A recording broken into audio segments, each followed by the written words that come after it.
In the heart of the cosmos, at Zeta Station, arrived a human. A quiet one in color-shifting fabric. Her cloak rippled with unseen colors, marking her path through the alien throng. Where was she going? Amid the hustle, she sat alone, a smile playing on her lips. But what was the joke?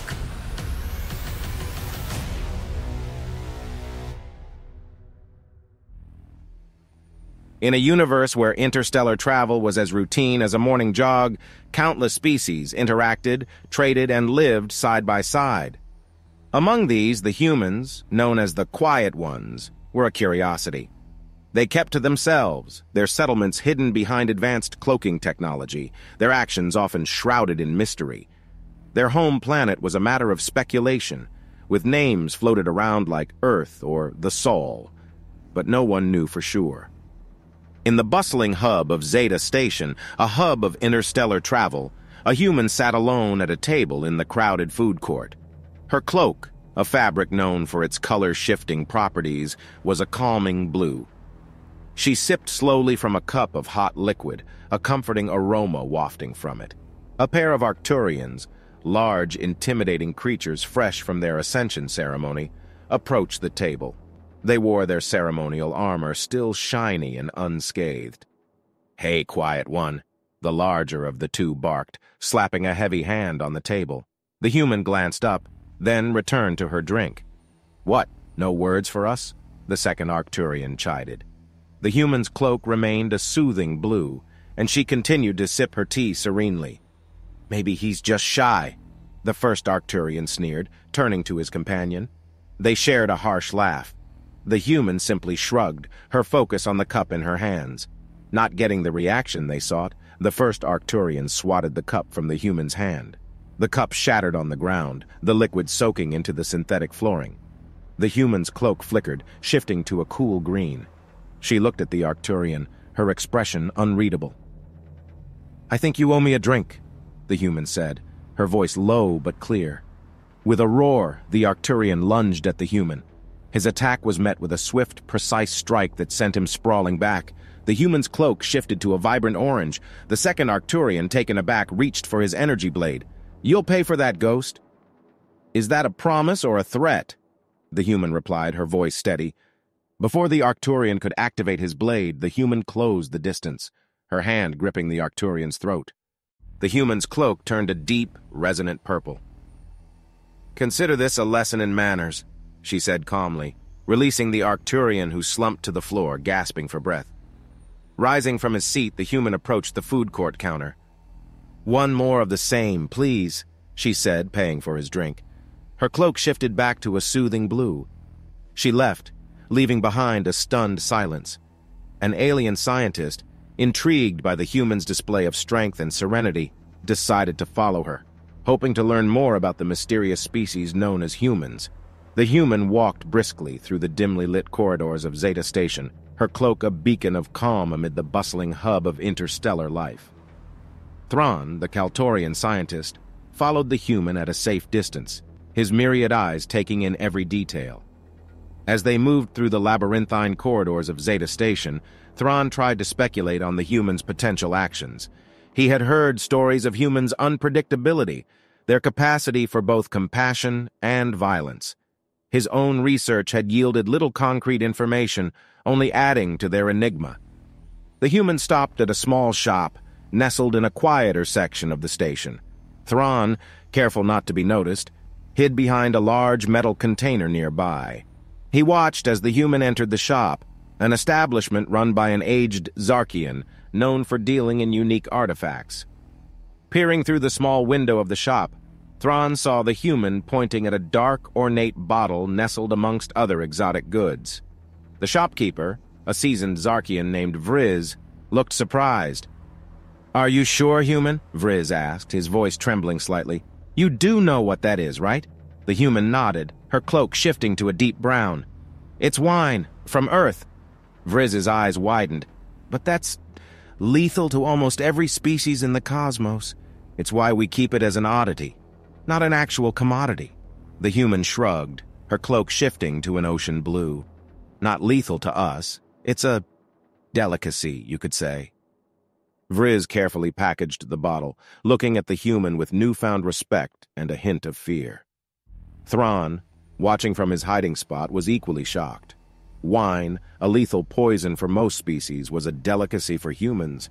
This was a revelation that would certainly stir the scientific community. As the human exited the shop, Thran retreated behind the container, his mind racing with questions. He saw the human's cloak shift to a soft pink, a clear sign of satisfaction. Thran decided to confront the human to try to understand this baffling species better. As the human made her way towards his docked ship, Thran stepped out of the shadows. "Excuse me, human," Thran called out, his voice echoing in the quiet docking bay. The human turned, her cloak shifting to a curious purple. "I have some questions if you're willing to answer." The human studied Thrawn for a moment, then put on her middle finger. "Fuck off." Story 2. Edge of the Universe. The Terra Encounter. On the edge of the known universe, we thrived. Our crystalline structures, our energy-based existence, was far removed from the carbon-based life forms. The beings of planet Terra, or Earth as they called it, intrigued us. They seemed so primitive, so fragile, their lives so fleeting, and yet there was something about them. Our interactions were peaceful at first. We shared knowledge, we learned, and we taught. But as time passed, our differences became more apparent. They sought to possess, to control, while we aimed to simply exist, to learn, to evolve. A conflict was inevitable. The Terrans attacked first. Their weapons were crude, harnessing the energy of their own sun, focusing it into destructive beams. We had no weapons. We had never needed them. We were beings of energy, immune to such primitive attacks. Or so we thought. The Terran weapons damaged us, not physically, but mentally.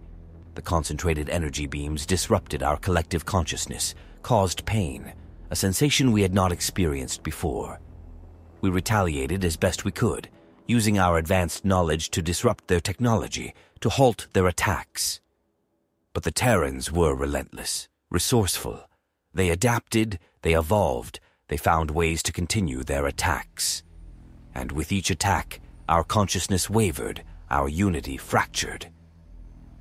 Then came the broadcast, a message from a Terran who called herself the Commander. "We fight not to conquer, but to survive. We do not understand your existence, your consciousness. It frightens us, and in our fear, we fight. But we also hope. We hope for understanding, for coexistence. We hope it's not too late." For the first time, we felt an emotion we had not experienced before. We felt empathy. We understood their fear, their desire for survival.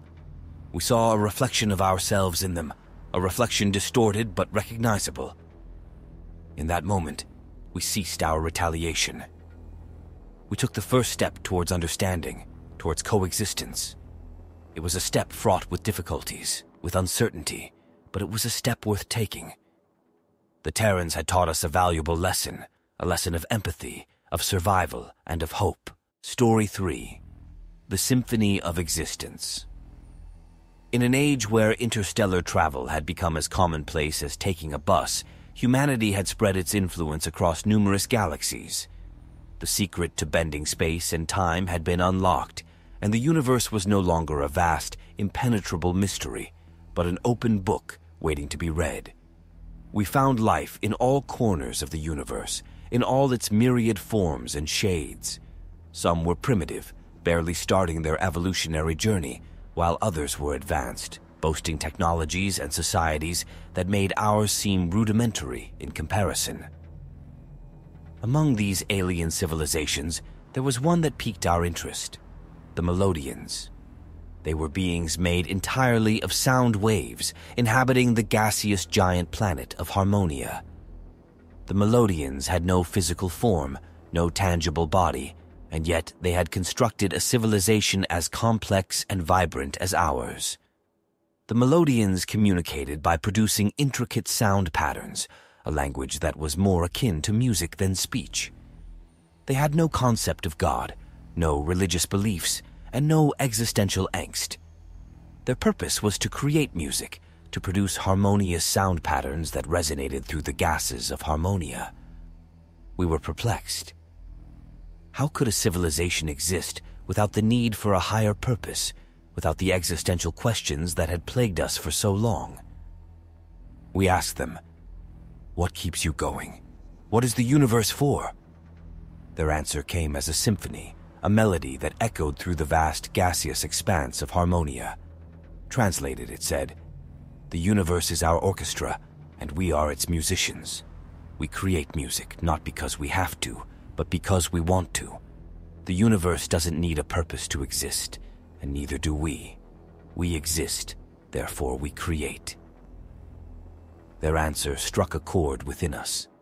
We realized that existence didn't need a purpose, that we could find joy and meaning in the act of creation itself.